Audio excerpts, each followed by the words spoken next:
सच्ची घटना एक ऐसे महान संत के बारे में है जिन्हें परमेश्वर कबीर जी ने न सिर्फ सह शरीर दर्शन दिए बल्कि अपने साथ सतलोक भी लेकर गए। हम बात कर रहे हैं हरियाणा की पावन धरती पर अपने अद्वितीय ज्ञान की छटा बिखेरने वाले संत गरीबदास जी महाराज की।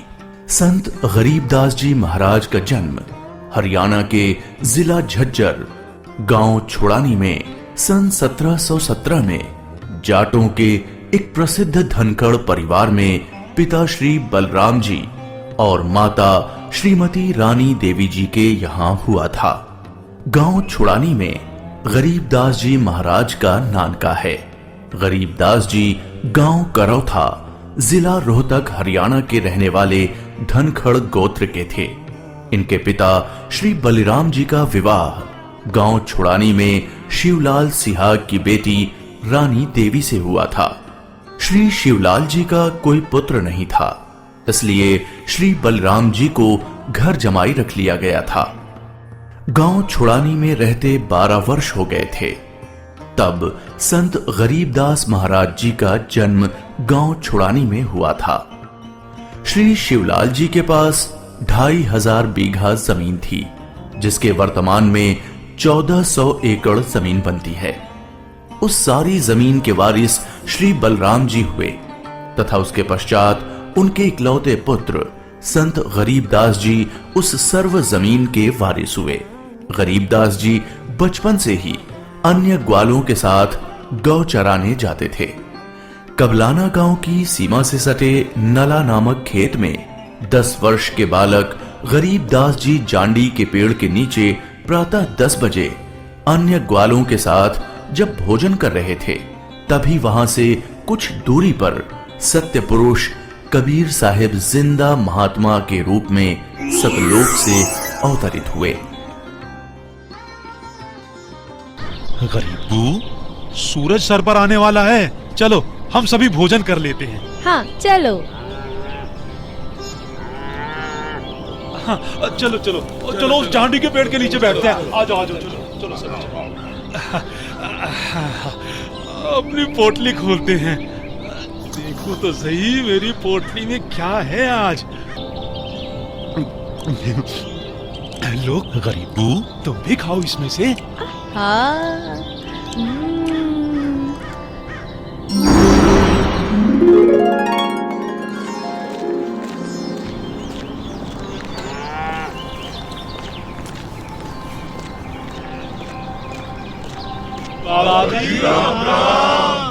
राम राम। बाबा जी आओ, रोटी खाओ। नहीं, मैं अपने गांव से ही भोजन करके आया हूँ। कौन सा गांव है आपका? मेरा गांव सतलोक है।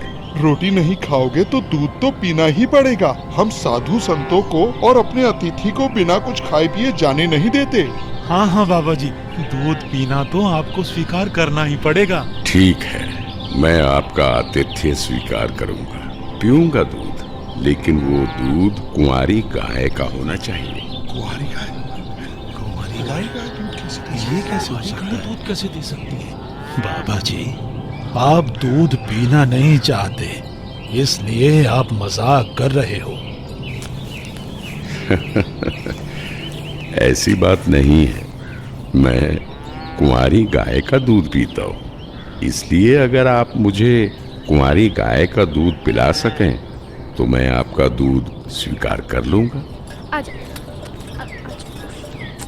महाराज, इस बच्चे के ना तो अब तक कोई बच्चा हुआ है, ना ही उसके कोई स्तन है, फिर ये दूध कैसे देगी? देगी, जरूर देगी। अगर आप लोगों के पास कोई ऐसा बर्तन है जिसमें दूध को निकाला जा सके तो मुझे दो। बाबा जी, ये रहा बर्तन। अब इसे स्तन वाली जगह पर पकड़ कर बैठो।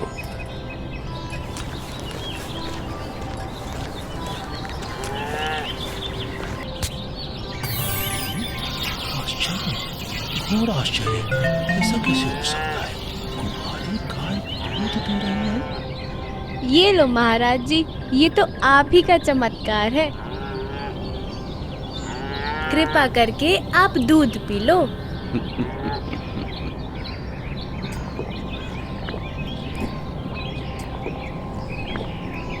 ये लो, ये बाकी बचा दूध आप लोगों के लिए प्रसाद है, आप ग्रहण करें। ये दूध हम नहीं पी सकते, ये तो पाप का दूध है। इस दूध को कुंवारी गाय से निकाला है आपने। एक तो ना जाने कौन सा जादू टोना किया है आपने इसमें, और ऊपर से इसे झूठा भी कर दिया। आप ना जाने कौन हो, ना जाने किस जाति के हो। मैं तो कहता हूँ भाइयों चलो यहाँ से, नहीं तो क्या पता ये बाबा हमें भी ना जाने क्या जादू टोना कर दे। हाँ हाँ चलो चलो चलो चलो चलो चलो क्या जादू टोना कर देंगे। चलो चलो चलो।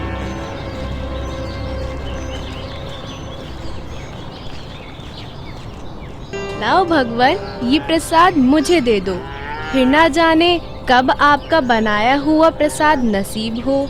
ये तो मेरा सौभाग्य है कि आपका जूठा दूध मुझे प्राप्त हो रहा है। ये तो अमृत के समान है। बेटा, ये दूध किसी जादू टोने से बनाया गया दूध नहीं है, और ये इस लोक का भी नहीं है। ये तो मेरे लोक अर्थात सतलोक से आया है। तुम इसे पी लो, तुम्हें बहुत लाभ होगा। ठीक है बाबा जी, दीजिए। बेटा, परमात्मा की भक्ति किया करो, उसका नाम लिया करो। ये मनुष्य का जीवन बार बार नहीं मिलता। जी भगवान, भक्ति तो मैं करता हूँ, राम राम करता हूँ, सीता राम और राधे श्याम का भी जाप करता हूँ, बजरंग बली की जय भी बोलता हूँ और शंकर भगवान की पूजा भी करता हूँ। बेटा, इन भगवानों की भक्ति से मोक्ष नहीं मिल सकता। तुम जन्म और मरण के बंधन से मुक्त नहीं हो सकते। परमात्मा गरीबदास जी को ये समझाते हैं कि स्वर्ग तो मनुष्य को केवल भ्रमित करता है, जिससे वो सतलोक की प्राप्ति न कर सके। स्वर्ग का वैभव दिखाकर मनुष्य को असली परमात्मा के पास जाने से रोका जाता है। भगवान, आप कहाँ से आए हैं? बेटा, जहां से मैं आया हूं वो एक ऐसा स्थान है जहां आप इस मृत्यु लोक के बंधन में आने से पहले रहते थे। बाबा जी, क्या मैं इन सभी लोगों का अनुभव कर सकता हूँ? अच्छा ठीक है, तुम पेड़ के नीचे बैठ जाओ। जी भगवान। गरीबदास जी अपने हाथों को जोड़कर वहीं पेड़ के नीचे बैठ जाते हैं। जिंदा बाबा के रूप में आए कबीर परमेश्वर जी बालक गरीबदास को नाम दीक्षा देते हैं और गरीबदास जी के सर पर हाथ फेरते हैं। जैसे ही बाबा जी ने हाथ फेरा, गरीबदास जी की आत्मा बाहर निकली। गरीबदास जी की आत्मा ने बाबा जी को प्रणाम किया। प्रणाम भगवान। चलो गरीबदास। परमात्मा गरीबदास जी को गणेश का लोक, ब्रह्मा का लोक, शिवलोक, विष्णु लोक, ब्रह्मलोक, धर्मराय का लोक, सभी जगह ले जाते हैं। फिर परमात्मा गरीबदास जी को 12वें द्वार के पार असली सतलोक में ले जाते हैं। इधर गरीबदास का शरीर उस पेड़ के नीचे बिना आत्मा के है। वो उसी मुद्रा में बैठे हुए हैं जैसे उसे छोड़ कर गए थे। अरे गरीबू, उठ ले भाई, आजा, अपनी गायों को संभाल ले, तेरी बारी का समय हो गया है। अरे भगत जी, खड़ा हो ले। अरे अरे, इसे क्या हुआ? अरे गरीबू, क्या हुआ तुझे? उठ क्यों नहीं रहा? अरे सुनो, अरे सुनो, इधर आओ, सभी इधर आओ। देखो गरीबू को कुछ हो गया है। हे भगवान, ये क्या हो गया? हे भगवान, ये क्या हो गया? गरीबू, भागो भागो, गरीबू मर गया, मर गया। हे भगवान, ये क्या हो गया? वहीं दूसरी ओर गरीबदास जी महाराज की मृत्यु की खबर जैसे ही छुड़ानी गांव में पहुंचती है, तो गरीबदास महाराज के माता पिता अपने इकलौते पुत्र को देखने के लिए खेतों की ओर दौड़ते हैं और अपने इकलौते पुत्र के शव को देखकर रानी मां व्याकुल हो उठती हैं। जब सारा गांव गरीबदास जी महाराज की आकस्मिक मृत्यु से व्याकुल था, तो इस बात से बेखबर गरीबदास जी पूर्ण ब्रह्म कबीर साहिब जी के साथ सतलोक के विहंगम नजारे देख रहे थे।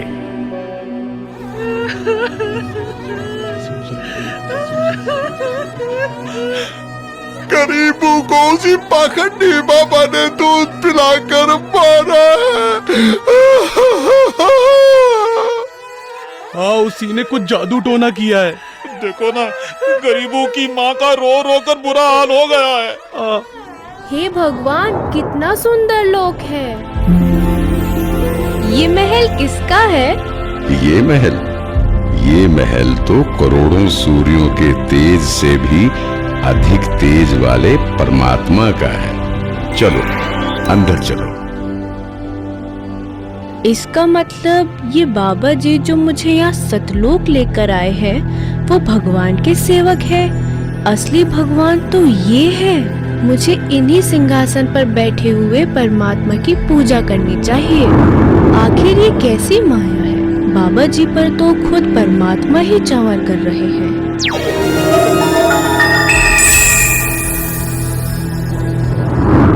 बेटा गरीबदास, जिस मृत्यु लोक में तुम रह रहे हो वो एक यातना देने की जगह है।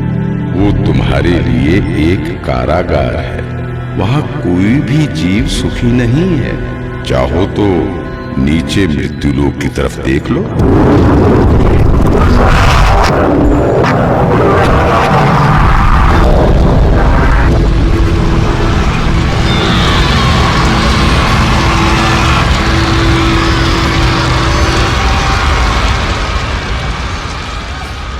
यही है मृत्यु लोक की सच्चाई, जहां फंसकर मनुष्य अपना कीमती जीवन नाश कर देता है